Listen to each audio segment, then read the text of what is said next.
A palavra do nosso Deus nos diz assim: a unidade da fé. Rogo-vos, pois eu, o prisioneiro no Senhor, que andeis de modo digno da vocação a que fostes chamados.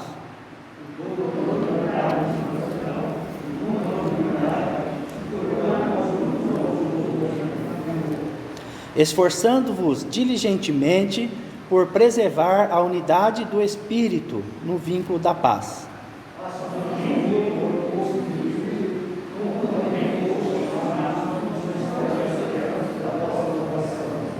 Há um só Senhor, uma só fé, um só batismo.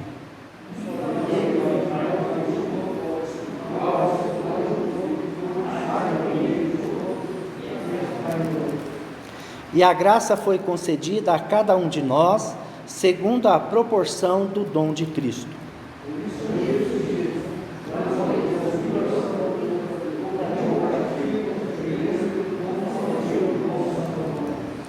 Ora, que quer dizer subiu, senão que também havia descido até as regiões inferiores da terra?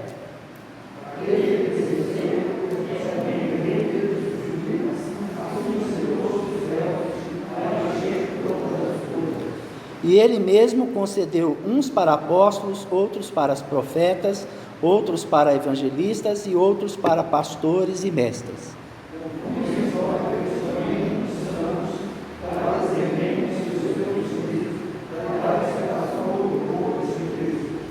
Até que todos cheguemos à unidade da fé e do pleno conhecimento do Filho de Deus, à perfeita varonilidade, à medida da estatura da plenitude de Cristo.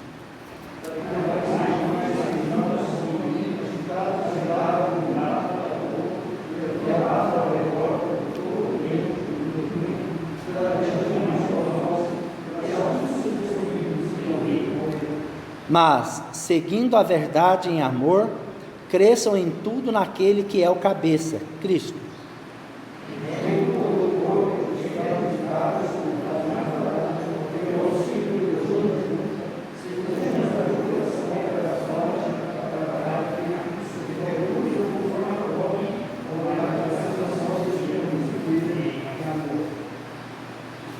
Isto, portanto, digo e no Senhor testifico, que não mais andeis como também andam os gentios na vaidade dos seus próprios pensamentos.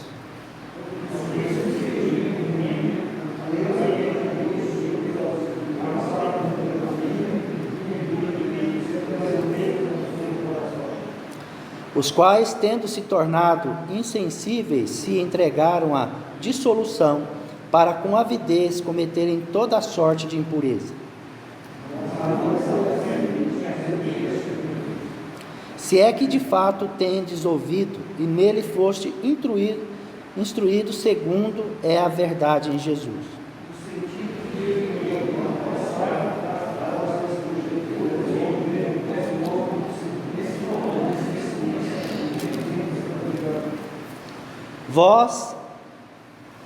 Vós renoveis no espírito do vosso entendimento.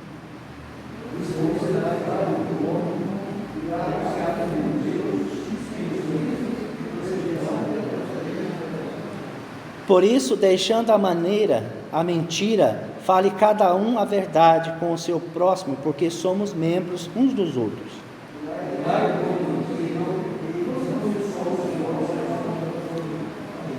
Nem deis lugar ao diabo.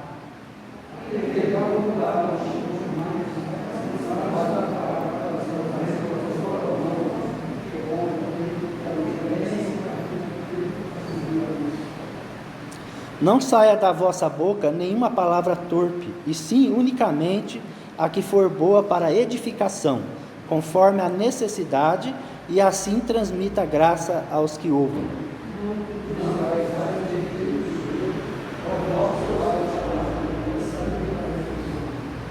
Longe de vós toda a amargura, e cólera, e ira, e gritaria, e blasfêmias, e bem assim toda a malícia.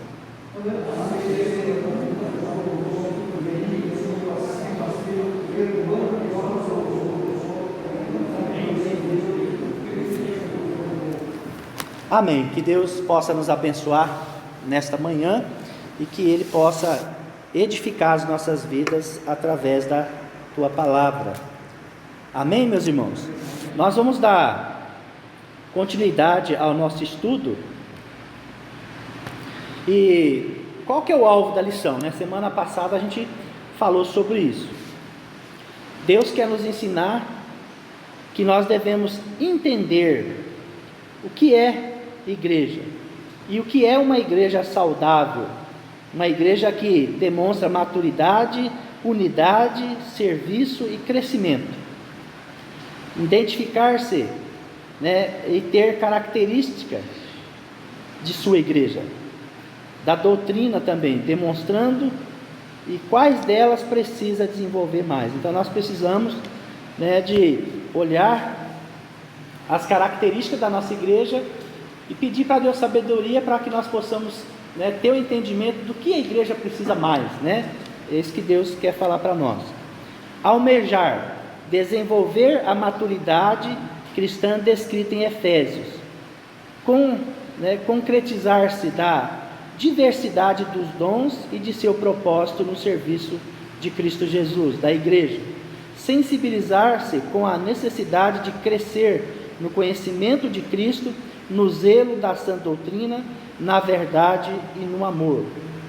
Colaborar para que sua igreja desenvolva todas as características de uma igreja saudável.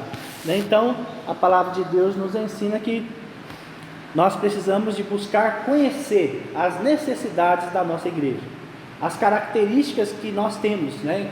A característica que nós temos como igreja da graça, aqui neste lugar, nesse templo, né, que Deus pegou e nos cedeu, né? Na verdade, é isso que Deus fala para nós.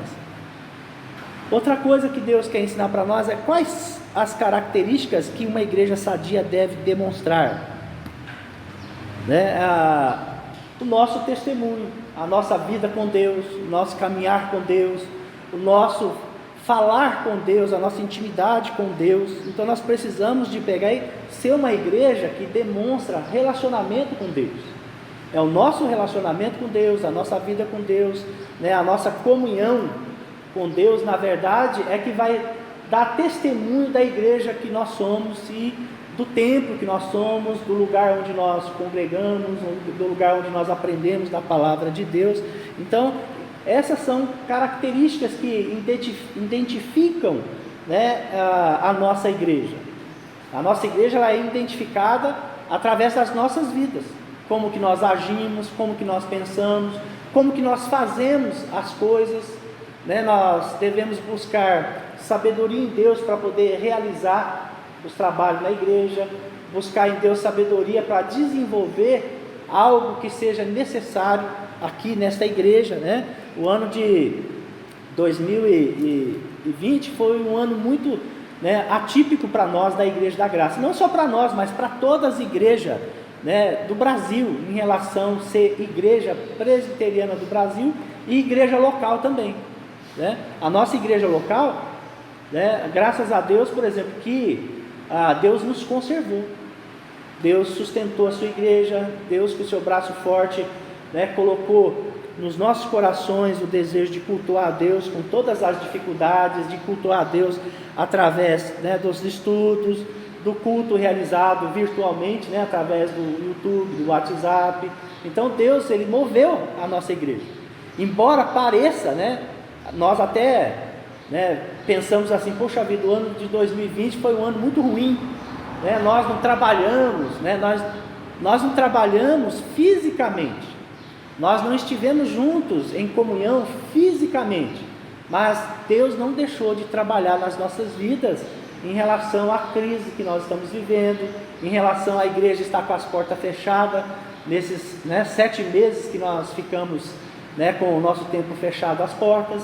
Deus, Ele esteve presente na nossa vida, de uma outra maneira, de uma outra forma, e talvez mais intensa, porque eu fico pensando assim, que da mesma forma que eu tive que buscar mais a Deus em oração, tive que pegar, né, e buscar outros recursos, eu tenho certeza que os irmãos também tiveram, né? A nossa oração foi mais constante, a nossa necessidade da presença de Deus foi mais constante na nossa vida, embora às vezes fosse virtual, ou a nossa mente, né, ou dentro da nossa mente em relação a pensamentos, mas nós passamos, né, por essa crise.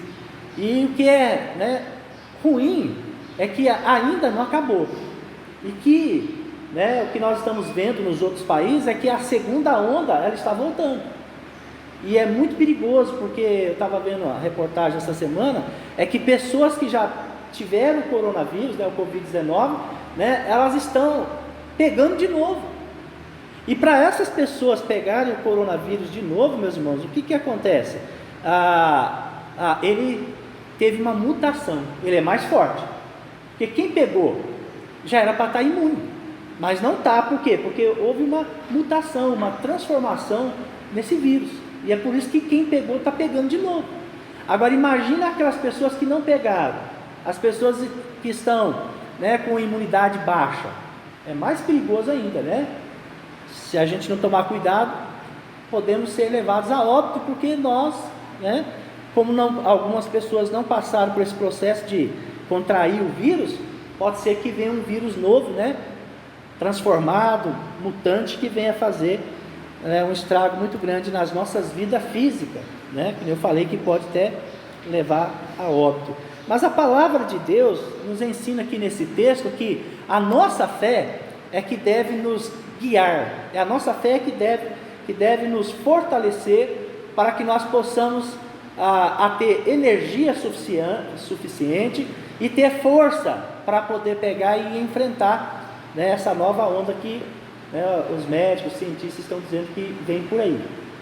Que a nossa fé, a palavra de Deus, ela tem poder para poder fazer o quê?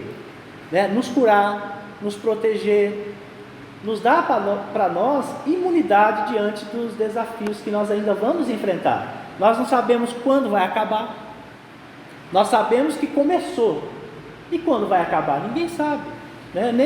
Nem os cientistas, nem os estudiosos, nem os médicos não sabem. O que nós sabemos até agora é que uma vacina foi criada, que essa vacina, né, alguns laboratórios estão dizendo que protege até 95%. Aí fica aquela dúvida, será mesmo? Né? Nós não sabemos, né? Vai ser através das cobaias, né? Nosso país foi um dos escolhidos para poder pegar e, né, as pessoas servirem de cobaia para poder pegar e começar, né, a primeira onda de vacinação, e nós vamos passar por esse processo, esperar para poder ver o resultado, né? Mas Deus fala que nós devemos fazer o quê? Se esforçar. No versículo 3 diz isso, né? Esforçando-vos diligentemente por preservar a unidade do Espírito no vínculo da paz. O que Deus fala aqui para nós?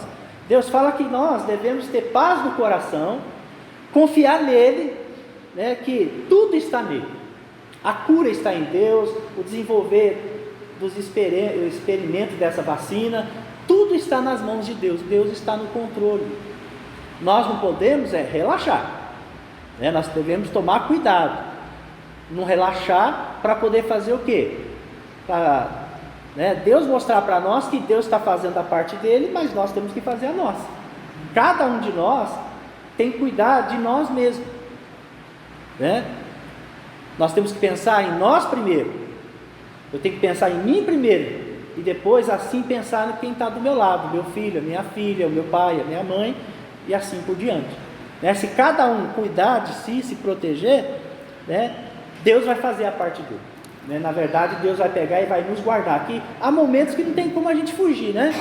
Há momentos que chega uma visita de repente, um familiar de repente na sua casa, e nós não vamos expulsar ele da nossa casa, mas nós devemos pegar e tomar todos os cuidados, né? E se for preciso, até chamar a atenção do nosso parente, né? Porque se talvez ele não caiu a ficha ainda na mente dele que, né, o vírus está aí ainda, não acabou, nós precisamos de ajudar ele a entender. E tem pessoas que não entendem, né?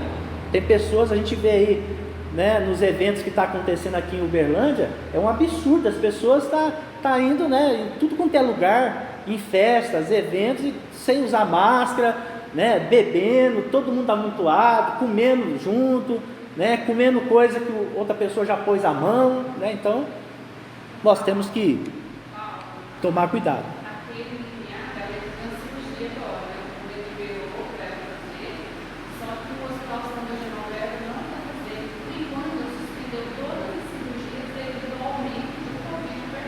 É, eu estava vendo a reportagem esses dias, pode ser que aumentou, viu, meu irmão? Mas já tinha, quando eu vi, estava já 90% dos leitos ocupados, né? E o secretário da saúde estava falando que, por exemplo, de todos os leitos que nós temos, todos, meus irmãos, os leitos que tinha em Uberlândia e na UFO, só tinha 10 vagas. Mas já fazia mais de 15 dias que eu vi isso, tá? Estou falando dos irmãos, pode ser que você está atualizado já mais, né? Então pode ser que atualizou e eu não vi, mas, por exemplo, a situação é crítica. Nós não estamos lá no hospital, não estamos vendo, né, o que realmente está acontecendo na vida de quem está internado, quem está passando pelo vírus do coronavírus. Mas as notícias nos alertam que, por exemplo, olha, não acabou, está aí ainda, né? E nós temos que confiar em Deus, que meu irmão falou hoje de manhã, né?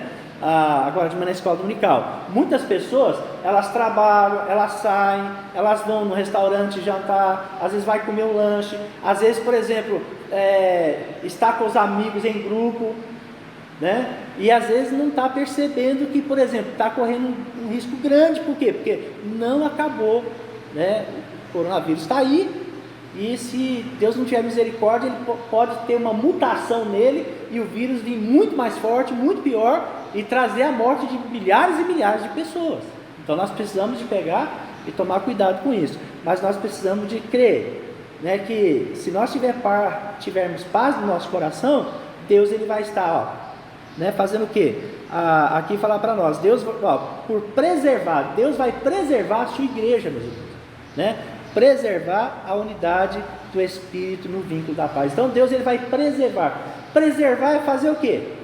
Proteger algo. Não deixar aquilo que está preservado, né, pegar e morrer, ser destruído, na verdade. Então Deus ele está tendo os seus cuidados. Nós temos que fazer a nossa parte, né?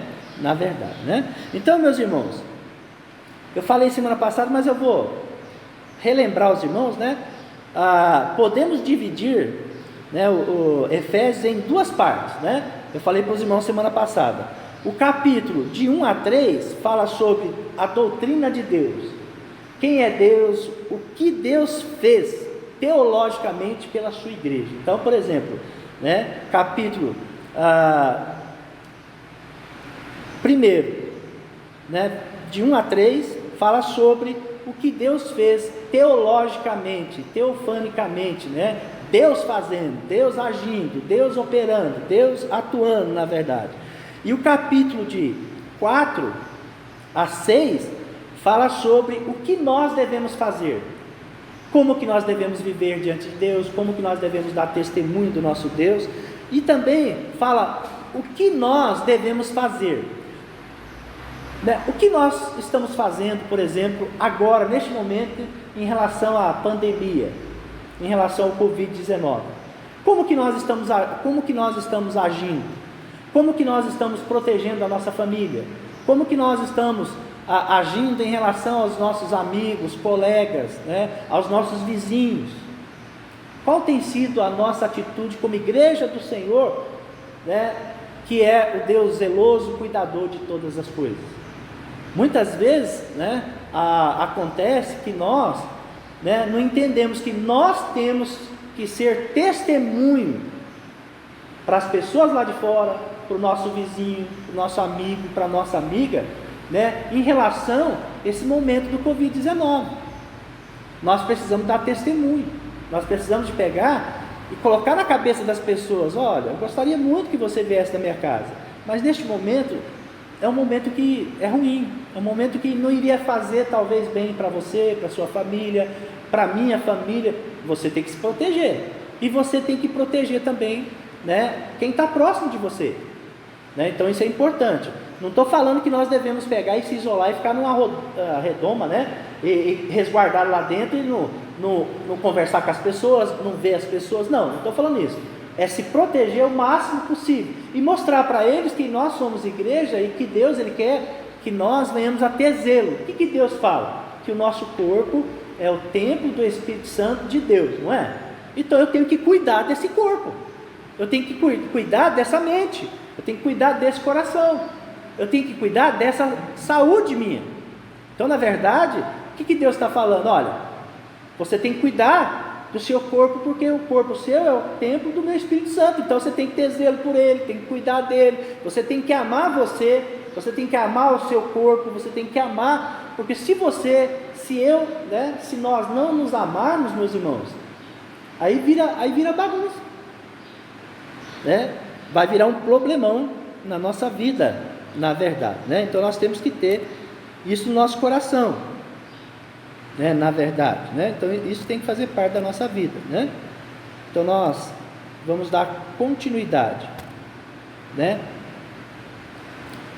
Que nem eu já falei, a unidade cristã depende da nossa vida com Deus, do nosso testemunho, de como nós vivemos, de como que nós estamos passando por esse Covid, por esse vírus, pela essa contaminação que está acontecendo, né? Então nós precisamos de entender que, né, depende do nosso Deus cuidar de nós e de nós dar testemunho, de nós pegarmos e apresentarmos para todos os nossos amigos, amigas, colegas, né, os nossos vizinhos, que nós amamos eles e queremos proteger eles, na verdade, né? Uma coisa que Deus ensina para nós nesse texto também é ser humilde, né? Primeiro, a humildade deve fazer parte da nossa vida. A humildade, ela move montanhas, meus irmãos. A humildade, ela muda o coração das pessoas. Às vezes, eu já vi muitas pessoas pegar e falar assim, mas aquela pessoa é tão humilde que parece que ela não se ama, né? Mas não é verdade. A pessoa humilde, ela é sábia. A pessoa humilde, ela ouve de novo, e depois ela toma uma atitude, realiza uma atitude, toma uma decisão. Então, se todo mundo ouvisse para depois tomar uma decisão, a sua vida ia ser muito melhor, a nossa vida ia ser muito melhor. Porque quando nós estamos ansiosos demais, nós fazemos coisas e realizamos coisas, né, sem pensar, através da emoção, né? O nosso coração é movido pela emoção e vamos lá e fazemos, né? Isso daí traz grande prejuízo para a nossa vida. A maior parte dos erros que nós cometemos é porque nós não ouvimos, né? Hoje, né, acontece muito, né, de ter problema no nosso lar porque o marido não ouve a esposa, ou senão a esposa não ouve o marido, né? Hoje nós vemos ter muito problema com isso, por quê?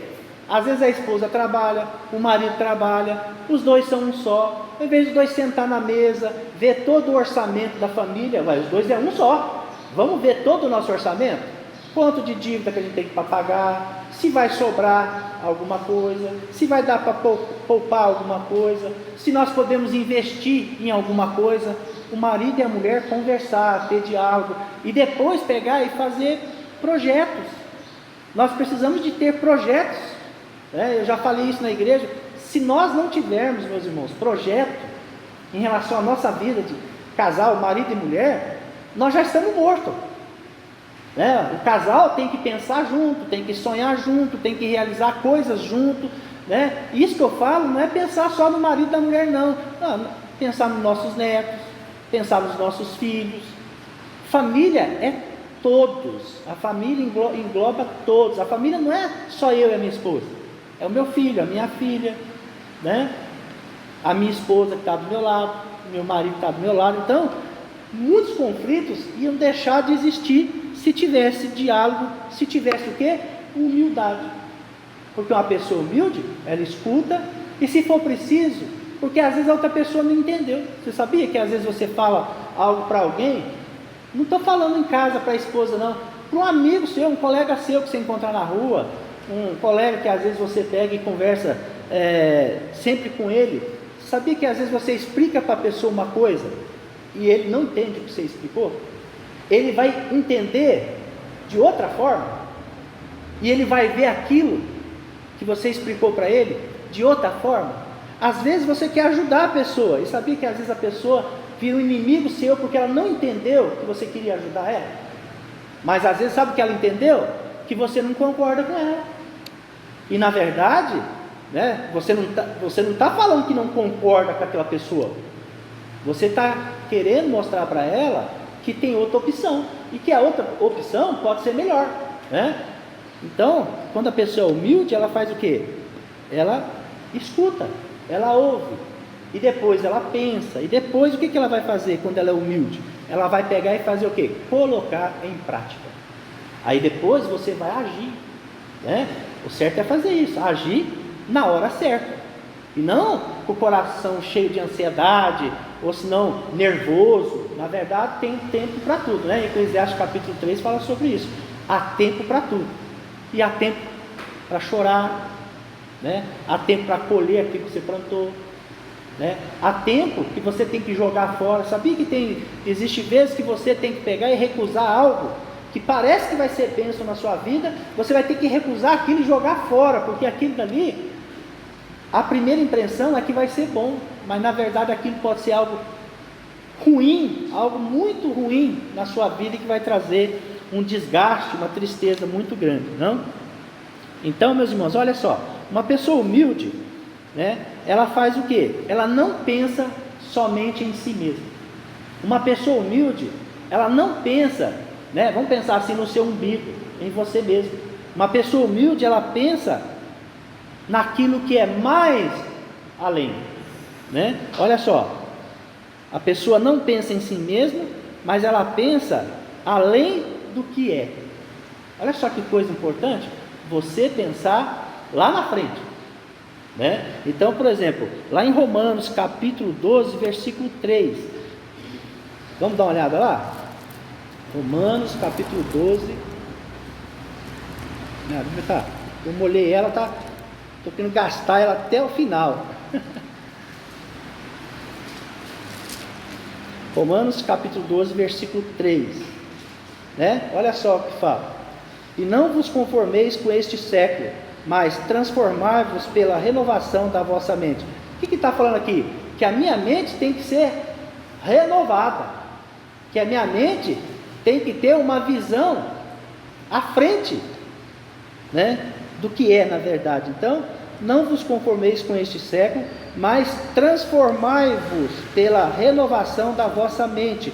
O que precisa ser renovado? A nossa mente, né? Romanos capítulo 12, versículo... eu li o 2, tá certo, meus irmãos? É o 3, verdade, eu falei 3, é 3 mesmo, 3. Porque pela graça que me foi dada, digo a cada um dentre vós, que não pensei em si mesmo além do que convém, antes pensai com moderação, segundo a medida da fé que Deus repartiu a cada um.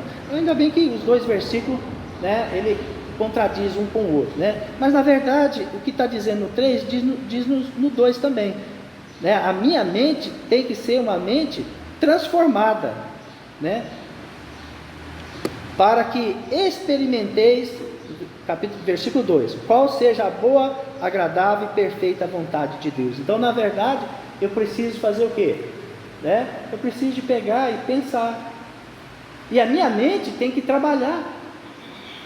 Eu não posso pegar e deixar a minha mente estagnada, parada, né? Outra coisa que o texto nos ensina, que a pessoa que é humilde, ela deve considerar as coisas, né? Você não deve ter só uma opinião. Deus está falando assim, olha, não defina, não se baseie só em uma opinião. O que Deus está falando? Peça conselho. Talvez Deus vá usar uma outra pessoa e dar sabedoria a ela, e ela ser um anjo do Senhor, que Deus pegou e colocou na sua vida para poder te orientar, né? Então, na verdade, o que Deus pega e fala? Ouça as pessoas, né? Se você tiver um amigo, uma amiga, se você tiver alguém que gosta de conversar e você conversar com ela, então, na verdade, Deus está falando, ouça, né? Nós devemos ouvir. Uma outra coisa que a pessoa humilde, ela sempre está disposta para poder servir, né? Então, eu quero pedir para alguém que lê para mim Marcos capítulo 10, versículo 43 a 45. Se algum irmão achar e querer ler, pode ser.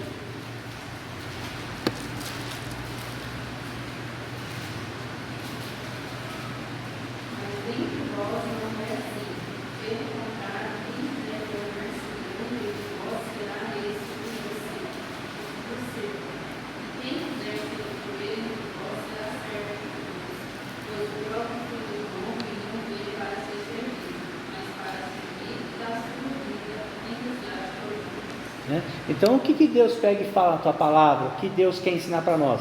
Que a pessoa humilde, que tem essas qualificações, essa pessoa sim é uma pessoa consagrada por Deus, porque essa pessoa, ela vai ser honrada por Deus. É isso que Deus está falando. A pessoa que tiver isso no seu coração vai ser honrada diante de mim, né? Porque às vezes aquele que quer ser servido, esse não vai ter honra, não vai receber honra, porque hoje, né, existe muitas pessoas. Estou falando pela experiência que eu tenho, meus irmãos, de anos trabalhando na igreja com o povo de Deus. Existem muitas pessoas, isso na igreja, que a pessoa só quer ser servida. Ela nunca quer servir, nunca quer estar disposta, nunca quer pegar e abraçar a causa da obra de Deus. Mas existem pessoas que querem pegar e fazer o quê? Sempre que, né, puder, ter alguém para ser o seu mordomo, para poder pegar e servir ela, né? E é isso que Deus está condenando. Deus falou assim, não, né? Que aquele que está sendo servido, esse não vai ser honrado não. Por quê? Porque ele só quer ser servido, ele quer, como se diz, se deleitar, né? Aproveitar, como se diz, o manjar, tudo que de bom ele puder pegar e aproveitar, ele vai aproveitar. Mas existe pessoas assim, na hora que você fala assim para a pessoa, meu irmão, ó, meu irmão, nós temos um projeto aqui na igreja, nós estamos sonhando com isso, com aquilo, com o que, não sei o que, ele é o primeiro que levanta contra. Sabia que tem pessoa que tudo que, por exemplo, a SAF vai realizar, tem pessoa que, eu não concordo, eu não acho que vai dar certo, eu acho que isso daí não vai para frente, né? É muito triste isso, né? Agora quando, por exemplo, a festa está pronta, as mesas estão enfeitadas, né? Os come e bebe já chegou, né? Aqueles irmãos que amam a Deus, que é fiel, que, por exemplo, é humilde, que serve, que está posto a pegar, disposto a servir a igreja de Deus, aí a pessoa chega, senta e se deleita, come manjar, come tudo, né? Mas, por exemplo, foi a primeira que reclamou, foi a primeira que, por exemplo, que foi contra, né? E isso acontece muito na igreja, né? A minoria, né, carrega toda a carga, e os outros querem fazer o quê? Ser servido, quer desfrutar, não quer abraçar a causa, na verdade, né? E falar a verdade, é bom você ser servido, né? Já reparou quando você vai num restaurante, chega lá, né, você está pagando, como se diz, estou pagando, tem lá o garçom para poder te servir, né, se for preciso tem o gerente para poder te servir, né, é bom demais. Você pode pegar e fazer uma reclamação, né, mas na igreja é diferente. Na igreja, se qualquer líder da SAP, né, eu aqui da igreja, né, se qualquer líder, fala liderança mesmo, não pegar e falar não para uma pessoa, já virou inimigo da pessoa, porque a pessoa não aceita não, a pessoa não aceita de você ter um pensamento diferente. Sabia que as pessoas não aceitam quando você pega e fala não para ela? Isso eu falo, meus irmãos, dentro da nossa casa, o nosso filho não aceita, a nossa filha não aceita. Vai lá e fala não para sua filha, para você ver, quando ela fala assim, não mãe, eu quero, mãe, não, pai, eu quero, tem que ser assim, pai, fala não para ela, para você ver. Ela pula dessa altura aqui e fica brava, né? Isso quando não debate, quando às vezes não tenta humilhar o pai, a mãe, com, né, uma buchada daquela bem grande, porque ele não concorda, porque você disse não, né? Então, na verdade, nós tivemos um caso recentemente, os irmãos, acho que até viram no noticiário, que, por exemplo, a filha, né, ela matou a própria mãe, porque a mãe pegou e proibiu ela de usar o celular. Já pensou que absurdo um negócio desse? Uma filha, né, que deve obediência aos seus pais, matou porque a mãe falou não, você não vai usar o celular, está te prejudicando, você não está conseguindo estudar, você está mal nas matérias, você não está conseguindo, né, pegar e produzir nada por causa desse WhatsApp, por causa de Facebook, por causa dessa porcaria aí. O que a moça fez? Menina moça, jovem, de 17 a 18 anos, pegou e falou assim, a senhora não vai me dar o celular? Então eu mato a senhora, e matou mesmo, de verdade, falou que ia matar e matou. Olha, eu fui te atrás de uma Maria aqui pertinho, você matou a mãe, então, acontece. Jogar lá e o jogo gasta dinheiro. Tem que ter crédito no celular. Aí eu pedi dinheiro, a mãe não deu, eu vou matar o papai. Então, olha só como que, né, a ignorância, né, da mente do homem, como que ela destrói. Acontece muito de você ter filhos. Tem filhos que só ficam na barra da saia da mãe, na barra da calça do pai. E a mãe adola, o pai adola. É muito bom os nossos filhos estar perto. Mas você sabia que, por exemplo, seu filho nunca vai crescer, a sua filha nunca vai crescer, porque você não deixa. O meu filho, a minha filha, ele vai amadurecer, vai crescer, vai se tornar independente, quando eu pegar e falar não para ele. Porque enquanto eu der tudo para ele de mão beijada, tudo ali, ó, né? Ah, não, meu filho não precisa trabalhar, não. Eu posso dar para ele isso, posso dar para ele aquilo, posso dar aquilo. E aí nós podemos pensar assim, meus irmãos: e quando você faltar, quem vai dar? Hein? Se você faltar, quem vai dar para sua filha, para o seu filho? Porque um dia nós vamos faltar. Eu sou pai, eu sei que eu vou faltar um dia para os meus filhos. Aí vem aquela pergunta: eu não ensinei meu filho a nadar sozinho? Eu não ensinei o meu filho a pegar e ir atrás do trabalho, produzir, e se for preciso ter 2 empregos para poder sonhar em ter uma casa no futuro? O que eu ensinei para o meu filho? Não, filhinho, eu estou aqui para cuidar de você. Ô filhinho, eu estou aqui para cuidar de você. Mas amanhã você pode faltar para o seu filho, para a sua filha. E aí, como que vai ser a vida dele? Se Deus fala que nós temos que pegar e cuidar dos nossos filhos, e ensinar para eles, e nós às vezes não ensinamos. Nós passamos a mão na cabeça deles, adolamos eles, né? Mas na verdade nós não ensinamos, né? Então Deus explica para nós que nós devemos fazer o quê? Pensar nos outros, né? Na verdade, né? Então Marcos capítulo 10 nós já lemos, né? Então a unidade cristã depende da nossa vida cristã. Já lemos sobre isso, né? Então olha só, primeira coisa, né, nós temos que ter no nosso coração. O que nós devemos ter no nosso coração? Humildade, mansidão, longanimidade, tolerância mútua, amor e paz. Meus irmãos, nós devemos ter o que? Tolerância. Nós devemos ter longanimidade, mansidão no nosso coração. Às vezes nós podemos falar para o nosso filho: olha filho, eu não posso te responder agora, mas espera. Tenha paz no seu coração, tenha mansidão, que eu vou pegar e te responder. Eu vou te dar para você a resposta, né? Nós não precisamos de responder na hora que eles querem. Nós podemos pegar e pensar, né? Nós precisamos parar, pensar, analisar e depois pegar e responder para eles. E Deus fala que nós devemos pensar neles, amar eles, mas ensinar eles a nadar. Não importa o quanto a correnteza seja forte na vida dos nossos filhos, mas nós temos que ensinar eles a pegar e nadar contra a correnteza, porque depois eles não vão conseguir, porque eu não deixei. Sabe o que eu fiz? Eu privei, eu tirei do meu filho, tirei da minha filha, né, o amadurecimento deles, porque eu sou pai super protetor, porque eu sou mãe super protetora. Só que, por exemplo, vai acabar isso. Eu não vou viver para sempre, nós não vamos viver para sempre. Então nós precisamos de ensinar os nossos filhos a nadar contra a correnteza. É isso que Deus quer de nós. Deus não quer que você fique passando a mão na cabeça deles, né? E nem eu. Quer que ensina eles a lutar, a vencer. É isso que Deus quer.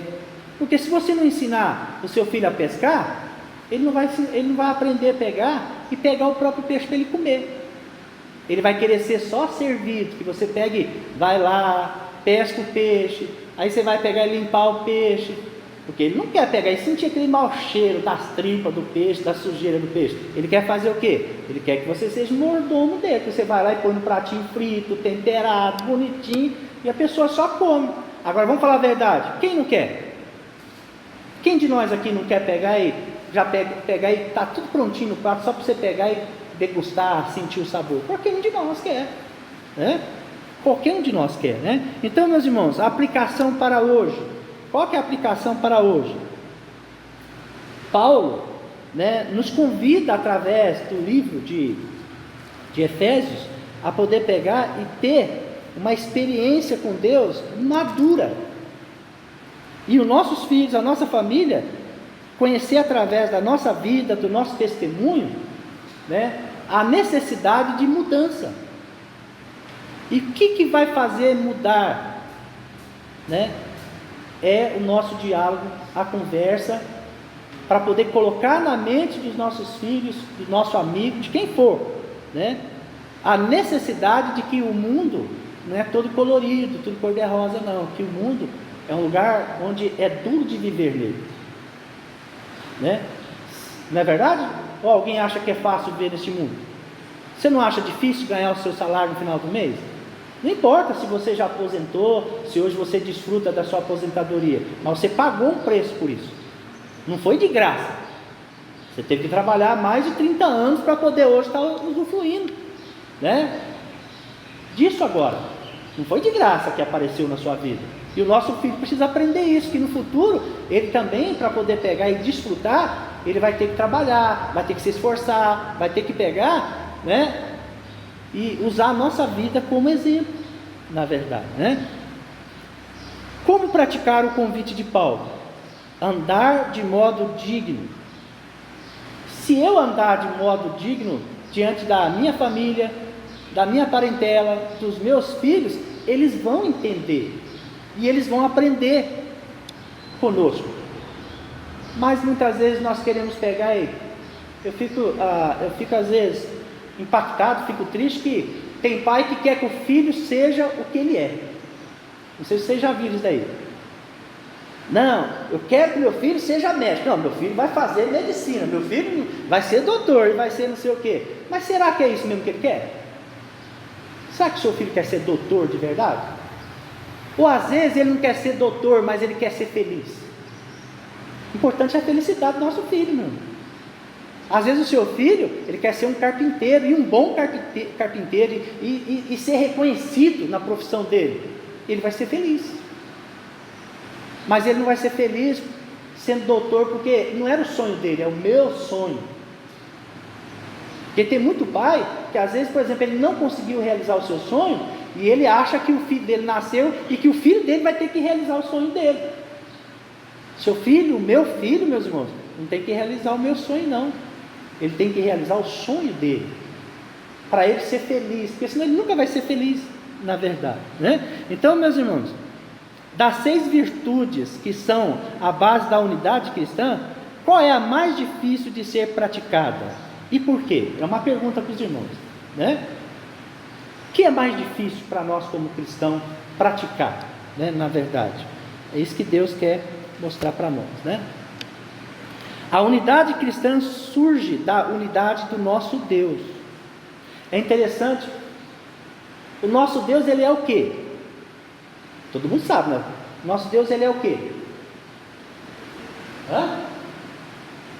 Pai, Filho e Espírito Santo.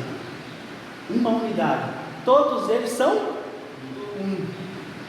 Já pensou que família maravilhosa que é a família de Deus? Você já pensou isso? Na sua casa ter 3, 4, 5, 6, mas na verdade só tem um, por quê? Todos têm uma mente sadia, todos têm um objetivo para ser alcançado, todos sonham juntos e todos lutam juntos para poder alcançar o seu sonho, o seu objetivo. Mas é juntos, mas você querendo que o seu filho seja feliz, o sonho dele, não querendo colocar, enfiar nele o seu sonho, né? O nosso filho, ele vai ser feliz se ele realizar o sonho dele. O filho que realiza o sonho do seu pai vai ser infeliz o resto da vida, ou vai abandonar o barco no meio do caminho. Sabia disso? É o que está acontecendo muito hoje isso, né? A pessoa estuda, faz faculdade, se prepara e sabe o que acontece? Você que é pai, eu vou falar que na vida do meu filho aconteceu isso. Por exemplo, você investiu todo o dinheiro da faculdade dele no lugar errado. O meu filho teve que fazer 2 faculdades. Paguei, ficou lá 5 anos estudando na faculdade, né? Foi tudo jogado no lixo. Teve que fazer outra. Agora ele está feliz. Por quê? Porque os nossos filhos, eles não sabem o que eles querem, né? Mas nós devemos fazer o quê? Torcer pelos nossos filhos. É isso que Deus fala para nós. Se nós formos uma família unida, você vai torcer pelo seu filho, mas você não vai pegar e intervir e entrar na vida dele para ele pegar e realizar o sonho seu. Por quê? Porque o sonho dele, é particular, é algo pessoal, né? Então, meus irmãos, a unidade cristã surge da unidade do nosso Deus. Então, nosso Deus é Pai, Filho e Espírito Santo, e todos eles são um só, mas cada um tem uma função diferente que a outra. Você sabia? Jesus tem uma função diferente que o Espírito Santo. Cada um tem uma função, mas todos são um só, na verdade, né? Olha só, Efésios capítulo 4, versículo de 4 a 6.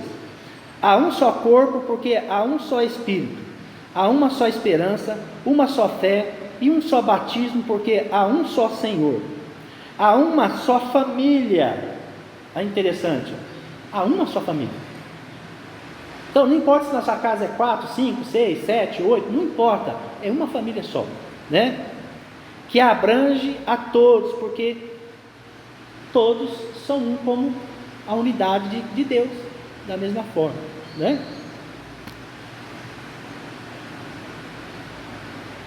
É interessante que, eu já falei, mas fala aqui, a aplicação para hoje. Como a unidade da Trindade se relaciona com a unidade da igreja? Todos tendo o mesmo objetivo. O Pai, o Filho, o Espírito Santo, eles são distintos, cada um é diferente que o outro, mas todos eles têm um alvo só. Vocês entenderam? Né? Todos têm um alvo só para poder ser atingido, na verdade, né? Então eu estou terminando aqui mesmo, para não voltar semana que vem no mesmo estudo. A unidade cristã é enriquecida pela diversidade, né? Então, por exemplo, embora nós temos mentes diferentes, pensamentos diferentes, né? Mas só que Deus fala assim que isso é riqueza que existe dentro de nós. A nossa mente, ela é cheia de riqueza que Deus dá para nós através da sua sabedoria, através da tua palavra. E é Deus que dá essa riqueza, dá essa sabedoria para que nós possamos, né, usar ela com sabedoria, né? Então Efésios capítulo 4, 7 a 12, ele vai falar o que? Olha só, definição de dons, versículo 7, né? Versículo 7. E a graça foi concedida a cada um de nós segundo a proporção do dom de Cristo. Então cada um de nós recebe um dom através de Cristo. Outro versículo, o doador dos dons, né? Versículo 7, 10.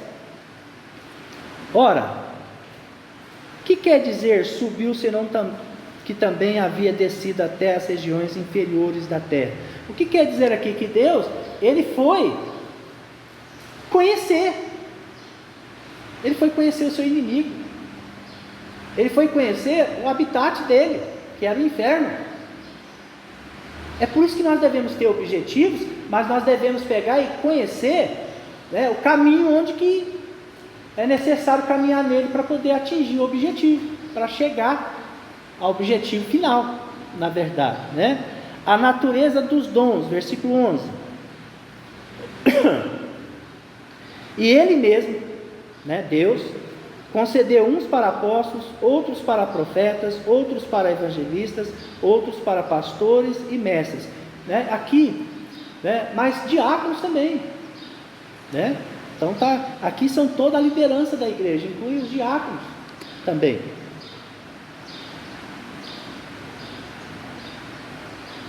É isso que Deus quer ensinar para nós.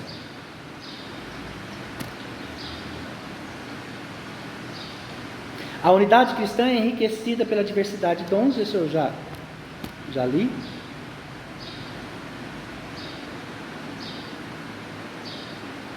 A unidade cristã exige a maturidade do nosso crescimento.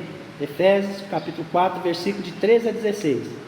Conhecer melhor o Filho de Deus e tê-lo como exemplo de homem perfeito. Eu preciso conhecer o meu Deus. Para nós aqui é o nosso Senhor e Salvador Jesus Cristo, como homem. Nós temos que buscar a Deus e conhecer Ele como Deus, porque Ele é homem e Deus. Mas Jesus, Ele veio primeiro como homem, e depois Ele recebeu. Jesus, Ele tirou diploma, meus irmãos. Já pensou que coisa maravilhosa? Ele veio como homem e depois o Pai, o próprio Deus Criador, que pegou e criou ele, que enviou ele a esse mundo, pegou e fez o quê? Graduou ele. Já pensou que coisa maravilhosa? Ele veio como homem, para sentir as dores como homem, para ter, para ver o pecado da humanidade como homem, para poder pegar e morrer como homem. Mas ele recebeu o diploma e foi exaltado, foi glorificado, e hoje ele está junto do Pai, Já pensou que coisa maravilhosa? Esse é o nosso Deus, Ter cuidado com os ventos de doutrina. Hoje, meus irmãos, tem tanta baboseira sendo pregada, falada, anunciada na televisão, no rádio, tantas seitas demoníacas. A pessoa vai lá e põe o nome na igreja lá, a igreja de Jesus Cristo, a igreja do Senhor Jesus Cristo, a igreja da missão não sei que lá de Jesus Cristo. Mas aqui dali é só uma placa. O conteúdo que tem lá dentro, você vê que o conteúdo é só baboseira. Sabe o que é? É só promessa que Jesus não fez. É o que nós estamos vivendo hoje. E qual que é o homem que não quer baboseira, coisa, O homem não quer ouvir que ele é pecador, não. O homem quer ouvir que ele vai ser próspero, vai ser rico, vai conseguir pegar, deixar todas as suas dívidas e viver que nem, rei. É isso que o homem quer. Vai falar para ele assim: você está aqui na igreja, meu irmão, mas Deus fala que você vai viver do seu suor, viu? Você vai ter que derramar do seu suor para você viver. O homem não quer ouvir isso daí, não. O homem ele quer ouvir, não, que meu Deus, ele é rico, ele é dono de todo ouro, de toda a prata, e ele vai dar ouro, vai dar prata para mim, vai dar um carro importado, um carro no valor de 300 mil. É isso que o homem quer ouvir. O homem não quer ir na igreja hoje mais, nessas igrejas seitas, para ouvir a palavra de Deus. Eles querem ir lá para ouvir o que Deus vai dar para eles. Na verdade é isso que os homens estão fazendo. E eu fico triste porque hoje eu vejo pastores presbiterianos tomando o lugar de Deus. Porque existe muitos. Eles estão ficando famosos e o ego está tomando conta dos seus corações. Verdade, meus irmãos. É isso que está acontecendo. O ego, a fama, querendo aparecer mais que Deus. Hoje existe muitos pastores presbiterianos que ao invés deles pegar e ver a cruz de Cristo pegar e aparecer, sabe o que eles estão querendo? Eles aparecer. É eles que querem estar na mídia. Não é Deus que vai ser o bambambam, não. Eu sou o bambam. Ou fulano, o maior pregador que nós temos na igreja presbiteriana. Meus irmãos, o maior pregador que teve na igreja presbiteriana, sabe quem foi? Foi Jesus Cristo. Não tem outro, não. Não tem outro. Esse é o maior pregador que existe na igreja presbiteriana. É Senhor Jesus Cristo, é o Senhor Jesus Cristo. Não adianta querer pensar assim, não, nós podíamos trazer o Hernandes Dias Lopes, nós podíamos trazer fulano, ciclano. Não adianta. Porque se ele estiver cheio de ego, sabe o que ele vai fazer? Ele vai pegar e cobrar um absurdo para poder vir aqui para pregar. Vai querer trazer uma comitiva aqui junto com ele. E vai falar assim, não, é aniversário da Igreja da Graça, eu vou. Só que, por exemplo, vocês têm que alugar para mim tantos quartos do hotel, eu vou, mas eu gosto de tomar o café da manhã, tal horário, o meu almoço tem que sair tal horário, a janta tal horário. É assim que eles estão hoje em dia, meus irmãos. Eles vêm, mas vem uma lista desse tamanho assim, que é para você pegar e fazer para agradar eles, Então, é o que está acontecendo hoje, na verdade. E Cristo tadinho está lá escondido, lá atrás da cruz dele ali, porque é o bambambam que quer aparecer, que quer estar na mídia, É isso que está acontecendo hoje. Encerrando, meus irmãos, conclusão: uma igreja saudável, ela precisa demonstrar maturidade, uma fé firme na rocha que é Cristo Jesus. Uma igreja saudável, ela depende de cada um de nós, da unidade cristã. Não depende de você, depende de mim, depende da irmã, depende de cada um de nós, Então, a igreja saudável, ela depende um do outro, na verdade. Eu preciso do meu irmão Vivaldo do meu lado. Eu preciso da minha irmã, né, Ângela do meu lado. Eu preciso do meu irmão Elci do meu lado, do meu irmão Hélio do meu lado. E o irmão Hélio precisa do nosso irmão Elci. Né? A Rosana precisa, né, da minha filha Marina. A Marina precisa dela. Cada um de nós somos a igreja de Cristo. Nós precisamos uns dos outros. Desempenhar, né? Uma igreja saudável, ela faz o quê? Ela desempenha o seu papel, né? Faz um bom serviço, faz um bom trabalho para Deus, né? E uma igreja saudável, ela faz, sabe o que, meus irmãos? Ela não desiste, ela persevera. A igreja que desiste, que Deus tenha misericórdia dela, porque nós não podemos desistir. Eu vejo muitas pessoas falando assim: porque minha igreja é pequenininha, porque as coisas é muito difícil, porque a minha igreja é pequena. Então, nós temos que tirar isso da nossa mente, do nosso coração. A nossa igreja não é pequenininha, não, a nossa igreja é grande. O nosso coração tem que ser grande pela nossa igreja, investir na nossa igreja financeiramente, apoiar a liderança da igreja, nos projetos da igreja. Nós precisamos ter uma mente diferente, né? Então nós precisamos de ter esse pensamento no nosso coração. Que Deus abençoe os irmãos. Semana que vem nós vamos estudar o 7º estudo do capítulo de Efésios.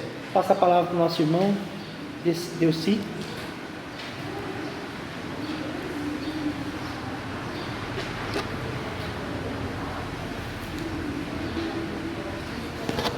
E logo mais nós estaremos juntos para poder dar continuidade no culto ao nosso Deus. Eu gostaria